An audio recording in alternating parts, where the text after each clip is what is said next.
মাননীয় সংসদ সদস্য রুমিন ফারহানার বক্তব্য চলছিল, বিষয়টা একেবারেই অগ্রহণযোগ্য যা করা হয়েছে। আমি এটার জন্য দুঃখ প্রকাশ করছি এবং আমি এটার নিন্দা জানাতেও বাধ্য হলাম। মাননীয় সদস্যবৃন্দ, please let us discipline ourself. মাননীয় চিফ হুইপ, আপনি দাঁড়িয়েছিলেন। ধন্যবাদ মাননীয় স্পিকার। এই সংসদ দেশের সর্বোচ্চ সম্মানের জায়গা।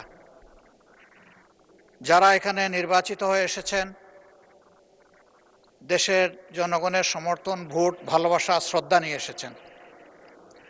আমরা সকল সদস্যের প্রতি শ্রদ্ধা জানিয়ে বলবো, কোনো সংসদ সদস্য যখন দাঁড়িয়ে কোনো কথা বলবেন, তা নিয়ন্ত্রণ অথবা তাকে এলাও করার একক এখতিয়ার হচ্ছে মাননীয় স্পিকারের।